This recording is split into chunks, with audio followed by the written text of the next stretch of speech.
Araw ko doon ay naging linggo, at ang linggo naman ay naging buwan.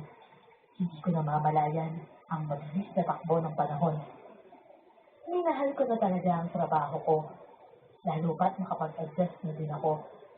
Weekly ang sweldo at nakakabili na din ako ng mga bagay na gusto ko. Pero kailangan ko pa din maghitid. Okay na din to kaysa sa wala. 2:30 kagaya ng dati, hinatid na ako ni Kevin.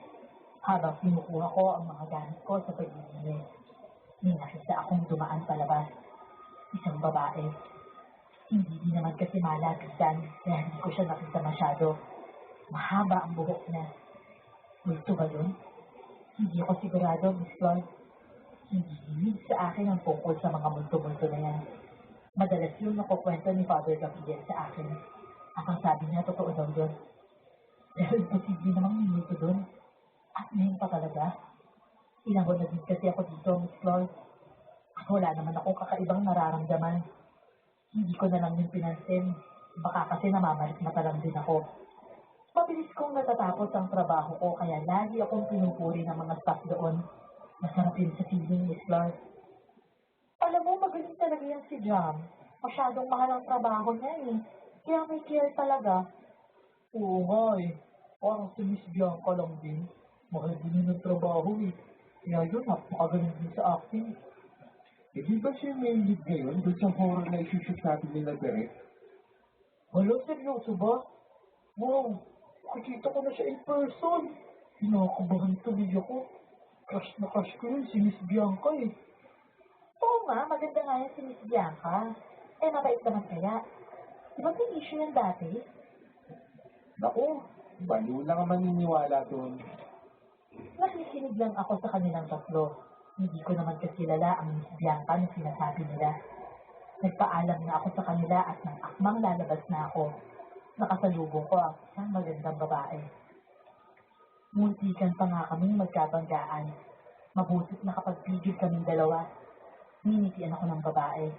Kahit maganda siya, ay mahahalata pa din na may edad na siya. Oh, hi.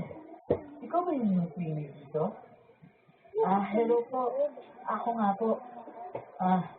Andiyan ka. Nice to meet you. Inabot niya ang kamay niya sa akin at nagdadalawang isip naman ako kung tatanggapin ko ba yun. Napanganga talaga ako sa harap niya. Natitiyak ko kasing ito ang babaeng artista na sinasabi ng isang staff kanina. Ayoko din namang maging bastos. Pinahit ko muna ang kamay ko saka ako inabot ang palad niya. Ako naman po si Janila, ma'am. Ngumiti siya sa akin at napangiti na din naman ako sa kanya. Matamis ang ngiti niya.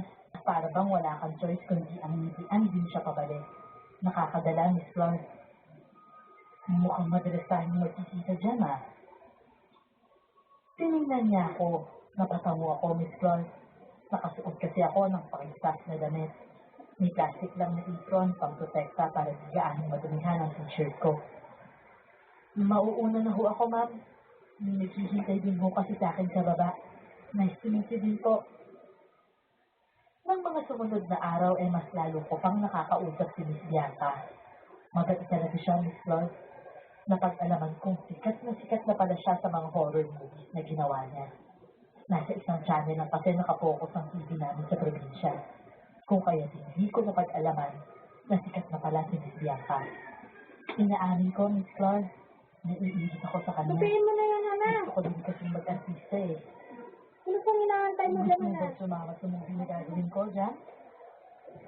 Miss Bianca, hindi ho ako artista. Hindi ho ako magaling. Natututunan naman yan dyan. Hoy, magsilaban natin dalawa!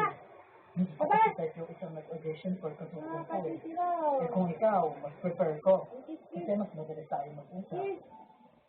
Miss Bianca, ayaw mo ba akong makasama? Kaya naman kung aayaw mo to. Malay mo, maging favorite mo to. Gusto ko nga po eh. Sa totoo lang po, gusto ko po talaga. Pero kasi, ayoko namang maging pabigat sa'yo, Miss Bianca. Hindi ko kasi ako magaling. Ang question lang dyan is, willing ka bang matuto? Yes po, Miss Bianca. Isang malaking yes po. Eh di kakausapin ko si Derek para dito. I know na hindi niya ako Dali tatanggihan. na! Just Hindi give ka us your sa, best, ha? hindi ka sa labi And this Sis. will be the Hindi best. lang. Alam kong may panig ka for this. Talaga po, Miss Bianca. Yes, Alam kong magagawa mo dyan. Halika dito. yes. Ipapakita ko sa iyo yung mga scene ko sa mga movies ko. Para naman ma-inspire ka. Sige po, Miss Bianca. Salamat po talaga. Mas naging malapit pa ako kay Miss Bianca dahil doon. May ilang scenes na nakuha ko. Hindi kasi pumapayag si Miss Bianca na hindi ako kasali. At hindi ko talaga sinigil ko siya. Siya ang dahilan kaya natutupad ang pangarap ko. Hindi man sikat pero at least may papalabas ko ang talent ko. Dahil nga doon, Miss Flor, ay naging kaibigan ko na din ang sisilan pang mga staff. Madalas na nila akong kasama tuwing may merienda. Ano yung baso mo nga na, oh? Grabe na pala to. Matagal na din, oh. Ilang tao na palang nawawala sa ibang lugar. Tapos ngayon, dito naman sa atin. Diyos ko, sinabi mo pa. Diyos ko, delikado na talaga, no? Natatakot na tuloy akong pumasok. Ano pinapanood niyo? So, hindi pa Balita dyan. plato, oh. Ano ba ito napapanood? Asa na yung Sabagay, mas permanente kayong magkasama ni Bianca. Kaya panigurado, di ka nga nakakapanood. Grabe yung payat Ayan, mo ayan. na. Grabe na siguro ang paglandi mo May na. nawawala dyan. Wala makapagtukoy kung saan sila napupunta. Grabe Wala na siguro din ang princess palandian yan. maliban sa dugunan na iwan kung saan sila huling nagpunta. May kumukuha talaga sa kanila. O di kaya may pumapatay. Sobrang creepy, no, Jam? Ang weird pa nun. Maliban sa dugo, wala makakapag-ibig ng ibang ebidensya. Wala pa Bakit wala nang tulaman na na? Ang tao ba yun? O ano man? Mamaya pakain ka na pakain ka na. Hindi pa nga ito mga bayad na. Ano pa nga ba? Hindi naman basta-basta nawawala yung mga Bakit tao, kunti na no? lang to, anak? Tsaka kung tao man may gawa nyo, eh. Imposible hindi siya Di ba makaiwan ako ng to, mga ah? bakas. Bakit ano na? Kahit mga professional killer nga, eh. Tatlo Hindi na nila lang magawa to. yun. Imposible talaga. Lalo pat madami na palang lugar ang napuntahan nito. Ang lead ng mga pulis May pakain yun, kang pakain dyan sa mga... talaga may gawa nito. Ano na yan, ha? Grabe, nakakatakot, no? Nakabot na pala sila dito sa syudad. Di ba sa bukid lang naman sila? Uy, Jam, okay ka lang ba? Parang namumutla ka. May sakit ka ba? Hoy, Jam. Kung natatakot ka sa sinabi namin sa'yo, huwag kang mag-alala. Kahit kung wala tayong bodyguard, eh, safe naman tayo. Madami namang security guard sa labas, eh. Pero di ba, at mga pinaghihinalaan, makakapunta yun kung saan nila gusto. Kaya nila tayong patayin kahit sa anong paraan. Sino namang di matatakot nun?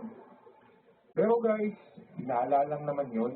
Wala pang napapatunayan. Huwag muna kayo matakot at magpanik. Magiging okay din naman Hindi ang ko lahat, naman eh. tutupiin mo na. Malalaman din kung anong totoo nangyari. Masusolve din yan. Patayin mo Chill muna lang yan. guys. Ano mang sabihin nila, eh hindi nawawala ang Tangina! takot ko, Miss Flor. Bukod sa mga guards sa labas, Hindi na ko kaya ninuuto sa'yo, ha? dadating doon. Dahil kahit sisa na ako minsan, Tangina mo ginagawa ko talaga, pa rin basag ang talaga yung trabaho. computer na yan. Hindi nga lang kagaya talaga dati na Kanina pa yan, dinadaanan lang Ana, ako ha? ni Kevin pagkatapos kong maglinis. Ngayon, eh, kasabay na akong uuwi ng mga staff.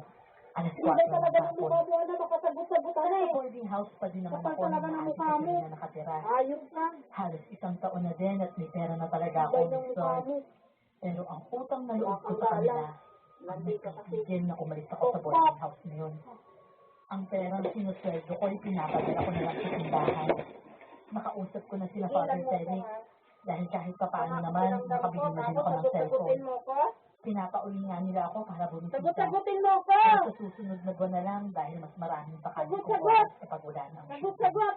Wala ka Kapag na lang umuwi kasi ako alam ng na ibang biyernes ano. ng hapon, Sagot-sagot! ng oras ko sa simbahan. Sagot-sagot! Miss ko na din sila. Wala nang Kaya alam. kulang talaga ang 1 o 2 araw na makasama sila. Wala? Nagpapasalamat na ako at sinakaawa ako sa paglayas ko. Hindi nila ako pinigit sa mga madre. Pahali nila ako sa mga at parang ni Miss Bianca. Dahil daw talaga ang mga to ang nakakapagdito sa Wala kang karapatan, ha? Habang nakasakay Wala ako kang sa karapatan tricycle ni magsagot-sagot, Kevin, ha? eh tinanong ko siya tungkol Wala sa kang mga karapatan. nangyayari sa paligid. Wala kang karapatan. Ay, sumunod ka rin mo! Alin? Lalaban ka! Kung ba si taong nawawala? Sabi doon ka sa pusi ko, Oo, ito? yun nga. Wala kang sabihin mo. Oo, sa mga taong nawawala, ay Tang ina kaibigan mo. ko. Yung iba, kaibigan na kakilala ko. Palagay mo, aswang kaya talaga? Bakit? May